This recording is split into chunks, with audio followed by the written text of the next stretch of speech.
Ito ang Presidential Broadcast Service. Radyo Pilipinas. Radyo Publiko ng Bagong Pilipinas para sa Bagong Pilipino. Naghahatid ng mahahalagang balita at impormasyon na guugnay ng pamahalaan sa sambayanan. Tulay sa himpapawid ng serbisyo publiko. Radyo Pilipinas. Radyo Publiko. Ang boses ng Pangulo. Sa Iloilo. Radyo Pilipinas. 585 AM. Oras sa Radyo Pilipinas, alas 8:32 sa aga.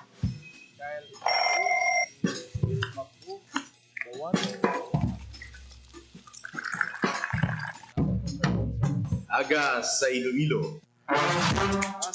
Masako. Magahod. Mapagsik. Panibagong adlaw pagkatapos ng paghuway sang gabi antes. Bagong nga paglaom. Isa naman kapag himakas sa matahong nga palaabuton. Iloilo Morning, ang programa kaupod ninyo sa pamahaw kunaga. Magadulong sa labing ulihi nga balita. Mga istorya halin sa Iloilo, kag iba niya bahin sang rehiyon. Mga ginahuluhang balan, kag mga trending topic sa social media. Ululupod naton at tubangon ang maayo nga aga. Magpamati na sa Iloilo Morning. Diri sa 585 kHz sa AM band sa inyong mga radyo. Radyo Pilipinas Iloilo, the only government radio station in Western Visayas. Ayong aga Pilipinas, good morning Western Visayas. Welcome sa Iloilo Morning Program. Adlaw kita sa Huwebes, Abril 24, tuwig 2025. Good morning, Em. Good morning, Jen. Good morning sa mga tagpalabati naton. Di man ka mo nagatutok sa Facebook Live bukod sa inyong mga radyo. Good morning, kids, sa inyong tanan. Subong adlaw sa Huwebes. Aga pa lang nagatagi na ang init, Jen. Amo nang ginistorya natin kahapon, no? Nga dapat kung mainit gani o kung mapang tiyempo, dapat malipot man ang imo nga pasensya. Inkonfirma na sang City Disaster Risk Reduction Management Office, no? Nga ti tatlo gid ang nagkalamatay na sa bangod sang mga heat-related illnesses. Kagang ibantigin atake sang heat stroke. Kahapon, numero pa lang aton nga nakuha, no? Pero may mga detalye na nga duwa senior citizen. Ag isa 46 anyos nga lalaki. Ini warning ini sa aton nga halong kita subong sa mainit nga tiyempo kay daw wala pa mabalaan kag kung magtangla ka daw wala gid makit-an sang maitom nga galom. Buot silingon basi maglawig-lawig pa sang pila kasi ni mana ang aton pag-eksperyensya sang tama ka init nga heat index diri sa may bahin sang Iloilo City. Base sa forecast ng pag-asa daw subong adlaw, Jen, ang heat index sa Iloilo City yara sa 42 degrees Celsius, no? So kung wala man lang kamo sa mga importante nga transaksyones, ang panugyan sa CDRRMO, no, kag mga otoridad naton, likawan ang magwa sa inyo nga panimalay, particularly umpisa alas 10 sa aga, tubdob alas 3 sa hapon. Sa piyak nga bahin, lapit na lang gid ang aton siniyang eleksyon kag kahapon may mga updates kita may kang tanan sa final briefing sang mga electoral board kag ilang mga staff nga magaserbisyo sa eleksyon. Kag kahapon may press con naging patawag ang COMELEC kaupod ang Philippine National Police, Philippine Army, Department of Education may kang tanan sa ila sini nga preparasyon. As of yesterday, 100% na nga preparado ang aton siniya nga COMELEC sa pagpatigayon sang eleksyon diri sa may bahin sang probinsya sang Iloilo. Pang may mga lugar nga may mga areas nga gin-identify ang aton siniya nga COMELEC. Siguro laban-laban ang provincial security Joint Security Command Center nga amo ang naga-evaluate sa mga lugar nga may mataas nga political rivalry, may history sang mainit nga ginamo abi na sa tunga sa mga pamilya nga nagapaladalagan. May 8 nga ginakonsidera diri ang aton nga COMELEC province nga pagabantayan o kung pagatutukan sa adlaw mismo sang eleksyon. Kay grabe na gid kainit kuno subong EMS.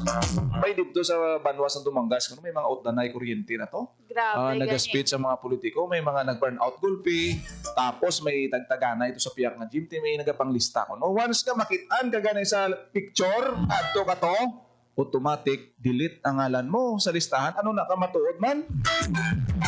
Kasabay na ni sa init subong sang tiyempo ta, mainit pa gid ang politika. Pwede dyan kiti kung basehan naton ang mga inadlaw, no? Roughly 2 to 3 weeks na lang kaghiwaton na ang midterm elections sa Mayo 12. Ti ang tanan subong nagaulat kag nagapreparar man, no, para sa paghiwat sa sining eleksyon diri sa may bahin sang Iloilo City Comelec, no?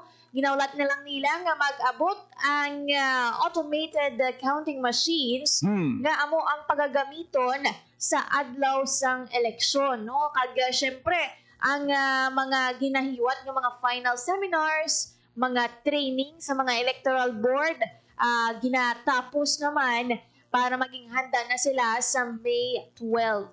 Ginapahanomdom gid ka sang sang Comelec, basic lang sa aton sining mga botante. Kaya bisan nga may roadshow sa nagdigad, pero tito percentage lang to kung sino lang ang mga walk-in da.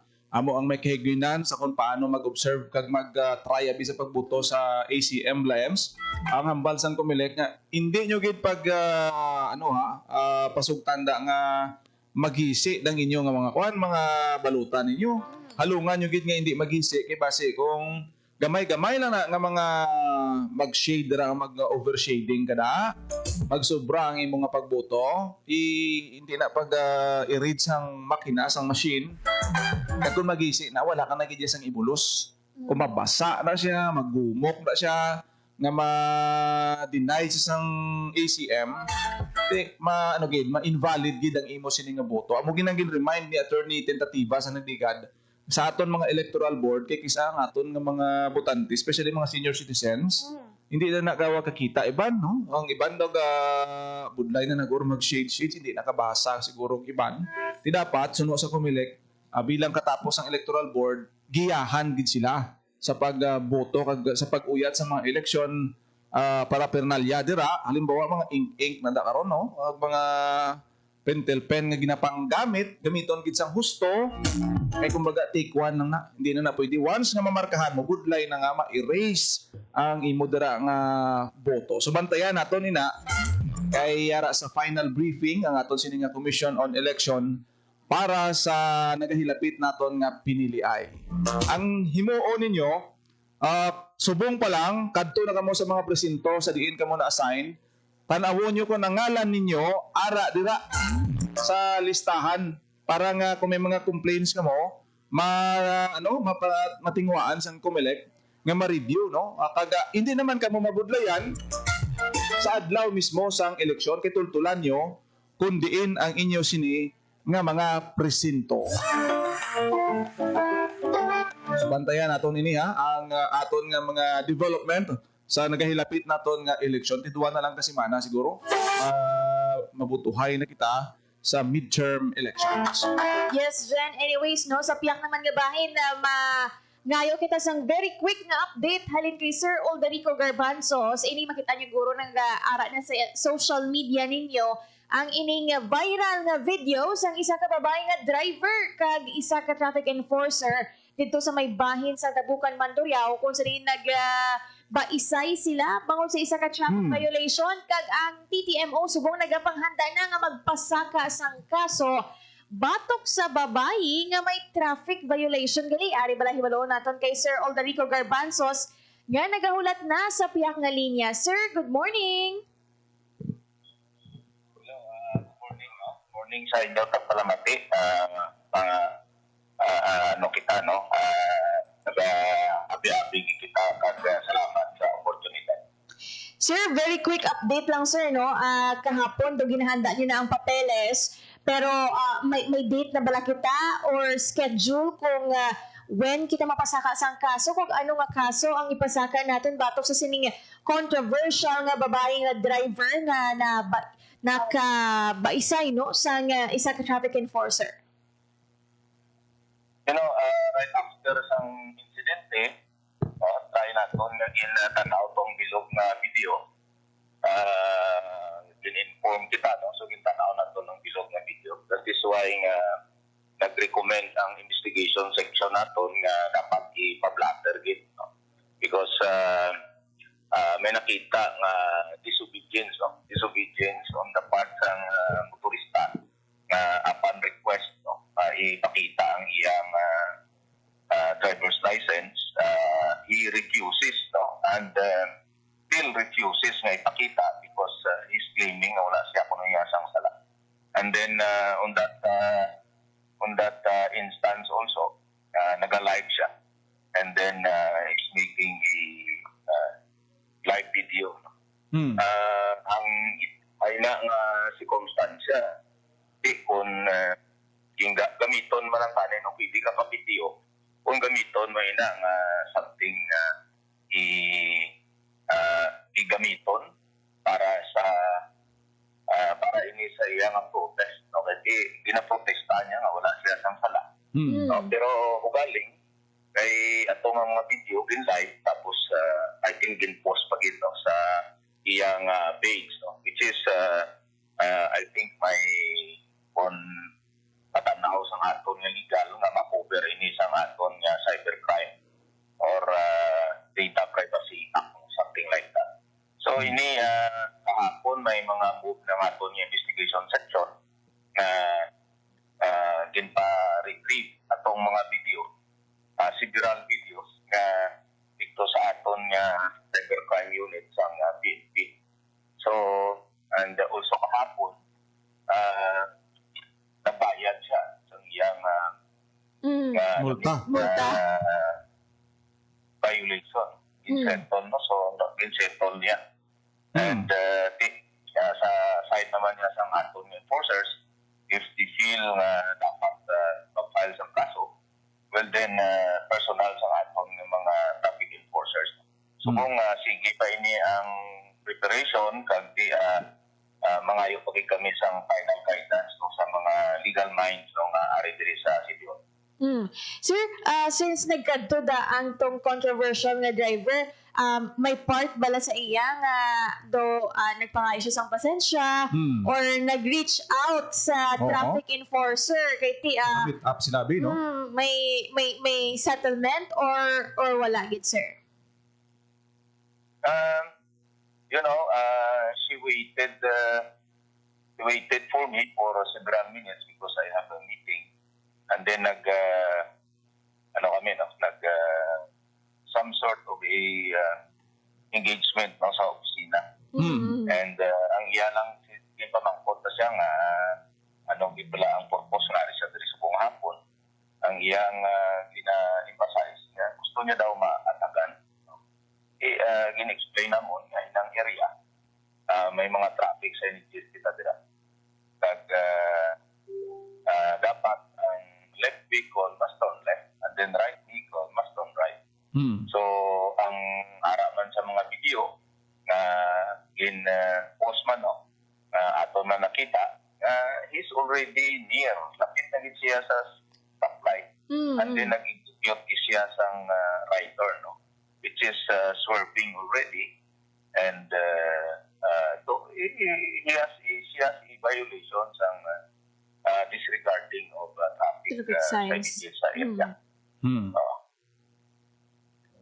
Sir, wala gid siya nag-commit man abing nga hindi na ini maliwat or any those sign of remorse halin sa iyang part, sir, or nanindugan siya gyapon nga wala siya sang violation? Right after sang amon nga explanation, and then present amon nga ikaw may lisensya, so dapat ang lisensya mo is not really an absolute right, no? Kundi privilege mo lang ina. And iyang mga dito, no, ati gawin pahog sa kuno. Siling ko, ma'am, I saw the whole video, wala ka man ginpahog sa enforcers. Imo mo lang ganito na nambal kay ginasupalpal mong enforcers nga gina-explain nga mag-attempt na explain sa imo ang what is the circumstances sang violation. So, sa ako niya, balo kami pamilya man yung mga enforcers because of that mga posting like buhaya, like posting naman tayo sila Rodrigue, kay wala sila pamahaw, ilong pabahaw, mga posting like daw mga Below the belt. Kag naka-live. Palaway ni. At nakita natin nga daw intriguing at the same time character assassination. Wala man siyang iban siya nga ginaistorya, kundi ang duwam lang naton kay enforcer. So hindi niya pwede claim nga napunta nito sa iban ng pagiging mga enforcers. No? So amoy ni ang nakita sa naton ng mga investigation section. So later on kung ipurso giman ning kaso, no? Di siyempre ginata-preparar ang mga affidavit, ginata-preparar ang mga supporting evidence, nagti ang isa ka mugkapon ang muna na ipa-extra atong mga videos sa aton nangayo na kami support or request sa PNP Cybercrime Unit. Dugang ko lang nga pamangkot, Sir Garbanzos, no? Ang ini the first time nato nakitaan kay tigin live inisang driver kag bala naton nga nangin mainit ang pag-exchange ng conversation sa product ni damo sang matun-an sining aton nga mga motorista. Ipaathag naton sa ila, Sir Garbanzos, if ever gid man iya nga may mga gusto sila i-question sa the way sa pag-apprehend sa ilang mga violation, ano ang mga posible nila nga mangin options kay tibalaan nato nabi nga daw may pagka-skandalos gid man niya ang paggamit sang social media live amunto na siling nimo nga mga maakusahan sila character assassination. Ano ang proseso nga pwede iya sundon nga matawhay nga mga pamaagi nga mahimo sa aton nga mga motorista pananglit na gusto nila questionon ang mga violations nila? Major Garbanzos. Una, no, most of the time, ara na daw instinct na inasang aton mga netizen every time nga may mga circumstances like that, no, nag-video sila. So, gina-advise namon nga inang video for the purpose lang sang protest, part of the reference later on sang investigation, kung sila man may question or sila man mag-protest sa pagtakop sa ila. Ang pag-present sang driver's license is wala man ang may violation, no? Inatakaw mo lang, itanawon mo lang yung nasang enforcers, una-una ginadetermine niya na may ikaw may driver's license. Ang driver's license ngayon ano ni mo, paanyam lang inasang data at ibalik sa imo, then isuan ikaw sa traffic citation ticket. Pero kung ikaw mag-refuse, kung hindi ikaw yung mag-present sang driver's license, kami nag-presume na ikaw wala sang driver's license. That is why may may presumption ng wala ka sang driver's license or maybe may ginatago ikaw. No?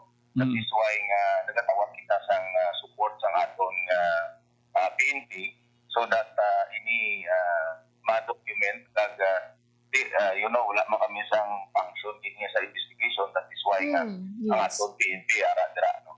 And kung hindi ang pag-present, maybe may ginatago siya.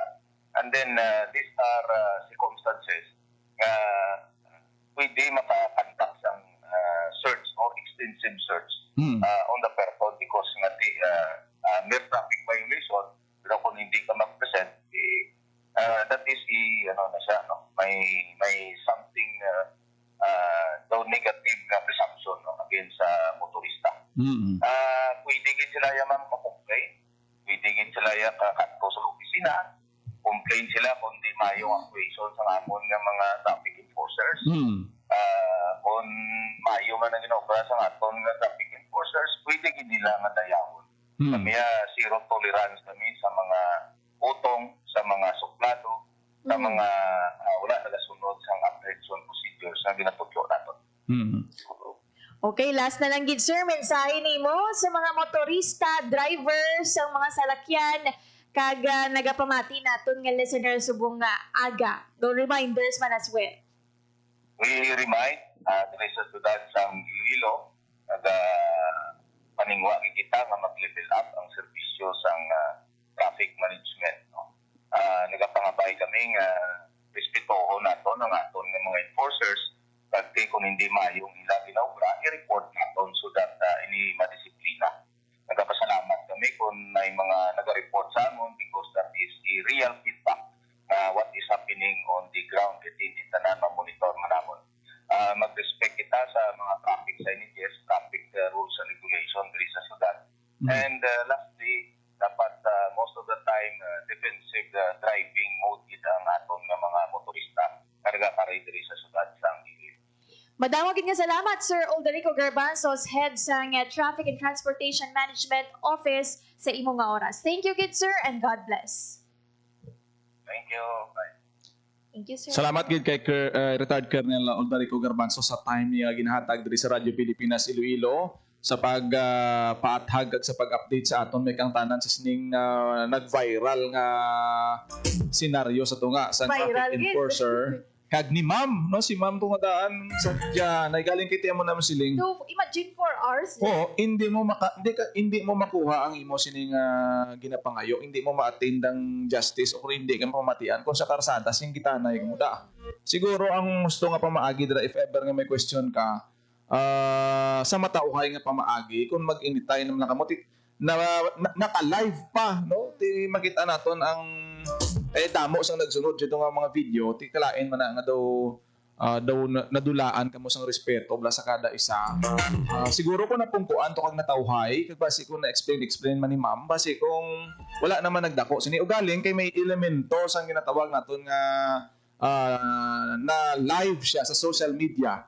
Ti karon masiling naton ang fairness dira ang kada side may may panindugan imo na iawol pagusto kada kambal so ti paano na karon mapungkuan kag maseto lamo na ang daw nakit-an man diri sa bahin sa aton sini nga mga traffic enforcers ang ICT team o ngati may mga pamilya man tuod ang involved dira sa sina no Ilang identity. kag ang proper forum siguro pungkuan ay kamo sa babaw to dala na ebidensya hindi mo ma-resolve sa dalan siguro singitanay mo lagi ka mo sang ma-resolve kung magamo sina.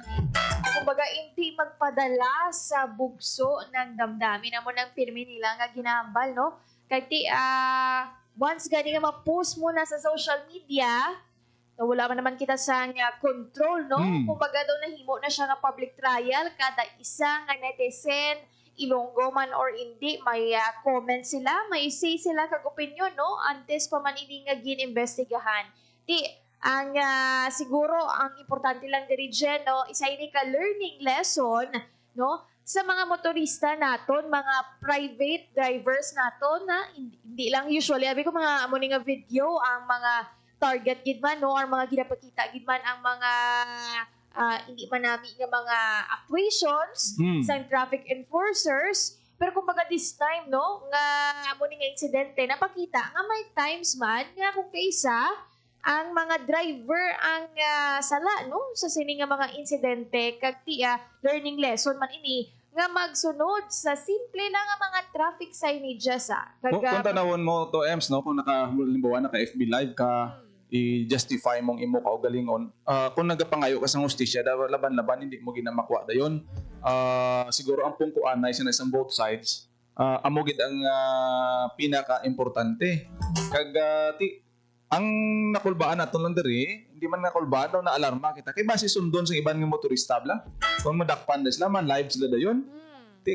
Ano ang pamangkot da matagaan ka hustisya dayon now sang ni Facebook abi. Siguro do base kung nagpalala pagid o kung nangin ground siya against sa imo, nadugayan kamo sa 4 ka oras wala man na resolba na delay ikaw sa imo transaction. Kag ang purpose ang pagkuha video, pwede mo gid ma-maximize nga makakuha ka sang ebidensya sa imo pero kung mag-live ikaw, daw mabudlay kay basi makabuyayaw kada bra sa init sa imo bulatyagon. Wala control sa mga issue. Di mahambala mo da karon buaya gini si Kwan siya mo ni ti wala pa to wala ka proof. Nagawakal ka lang dito nga si amo ni. Assumptions pala. Oo. Nagapangurakot si amo sini, nagakutong si amo ni. So nangin wala pa siya nagdamo nagid ang violation mo. Kagti gin-mention man kay ni Sir Garbanzos nga ang ilang opisina bukas gid ya.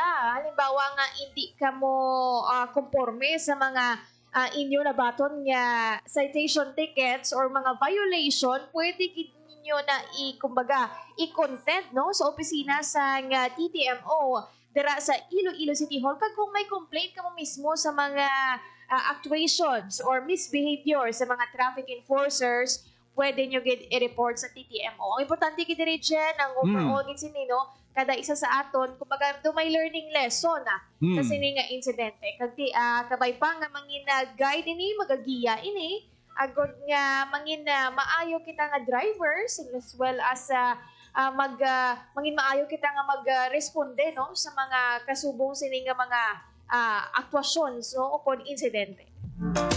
Oras sa Radyo Pilipinas, alas 8:58 na kita wala na isang oras diri sa Iloilo Morning. Salamat sa aton mga FB Live viewers kay Ma'am Shane Ruado, Sir Edgar Baltero, kay Sir Julito Subong, kay Ma'am Mars Manggaw, nga upod man sa aton, kay Sir Sherwin Marcuia. Thank you, Gid, and good morning. Thank you gid sa inyong tanan. Sa kinaandan kami ang inyo alagad. Janelle Baclay, Kag Emerson Segudo kita liwat diri lang sa Iloilo Morning. Radyo Pilipinas. Radyo Publiko. Radyo Pilipinas. Radyo Pilipinas. Radyo Publiko. Radyo Pilipinas. Radyo Publiko.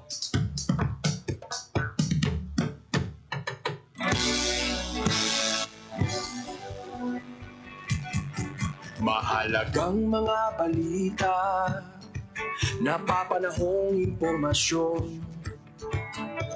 Kami ang inyong gabay pag may bagyo at sakuna. Serbisyo ng gobyerno kapag may nangangailangan. Mga proyekto ng Pangulo, damang-dama ang pagmamahal niya.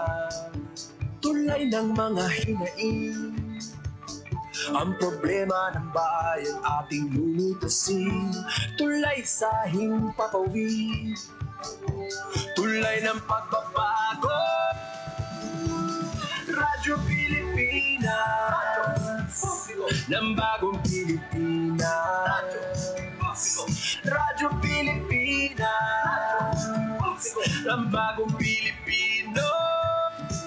Mga proyekto ng Pangulo, damang-dama ang pagmamahal niya. Radyo Pilipinas, ang boses ng Pangulo.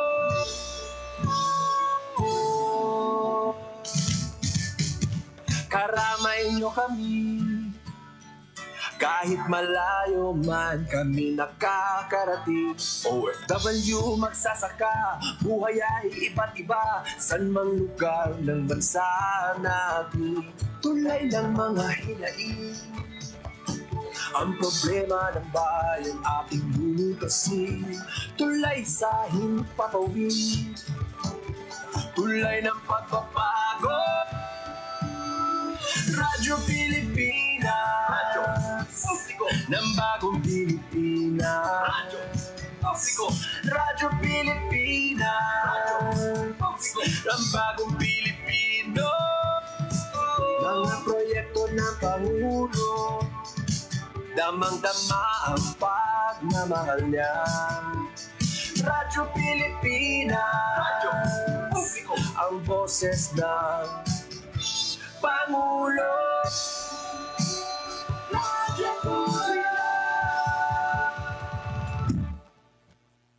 Radyo Pilipinas, Radyo Publiko. Radyo Pilipinas,